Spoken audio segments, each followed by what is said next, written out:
یعنی کوئی چیز تقدیر کے احاطے سے باہر نہیں. تقدیر تبدیل نہیں ہوتی. جس نے یہ کہا جھوٹ کہا کہ نگاہ مرد مومن سے بدل جاتی ہیں تقدیریں. غلط ہے، یہ خلاف عقیدہ ہے. تقدیر اللہ کا اٹل فیصلہ.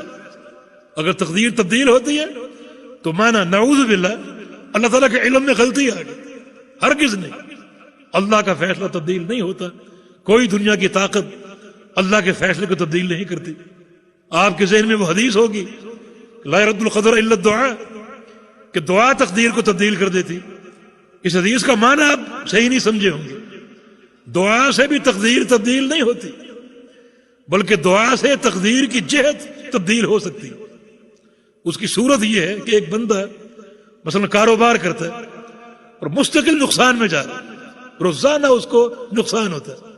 اب وہ دعا کرتا ہے کہ یا اللہ مجھے نفع عطا فرما، تو اللہ تعالیٰ اس کی دعا قبول کر کے اس کا نقصان ختم کر کے اس کو نفع دینا شروع کر دیتے. تقدیر تبدیل نہیں ہوئی، بلکہ وہ تقدیر جو نقصان پر چل رہی تھی اس کی سمت نفع کی طرف چلی گئی. اللہ کا فیصلہ تبدیل نہیں ہوا. اب یہ سب لکھا ہوا ہے کہ یہ بندہ کاروبار کرے گا اور یہ نقصان میں جائے گا 2 سال 10 سال، پھر یہ دعا کرے گا، اس کی دعا قبول کر لی جائے گی اور اس کو فائدہ دیا جائے گا. تو اس کا نقصان اٹھانا، دعا کرنا، پھر فائدہ پانا، یہ سب کچھ لکھا ہوا ہے. یہ نہیں کہ وہ مستقل اس کی تقدیر نقصان پر قائم تھی اور اس کی دعا سے اللہ نے فائدہ دیا اور تقدیر میں لکھا ہوا نقصان ختم ہو گیا.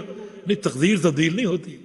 اللہ کا فیصلہ اٹل، اسے کوئی تبدیل نہیں کر سکتا. دعا سے تقدیر کی جہت اور تقدیر کی سمت تبدیل ہوتی ہے. ایک بندہ مریض ہے، 2 سال سے مریض ہے، اب وہ دعا کرتا ہے کہ یا اللہ صحت دے دے. اللہ پاک قبول کرتا ہے اور اس کو صحت دے دیتا ہے. تو اس کا یہ معنی نہیں کہ تقدیر میں مستقل اس کی بیماری تھی اور یہ تقدیر ٹل گئی اور تبدیل ہو گئی، اس کی جگہ صحت آ گئی. نہیں، تقدیر میں اس کی بیماری لکھی ہوئی تھی، اس کا دعا کرنا بھی اور اس کا صحت پانا بھی.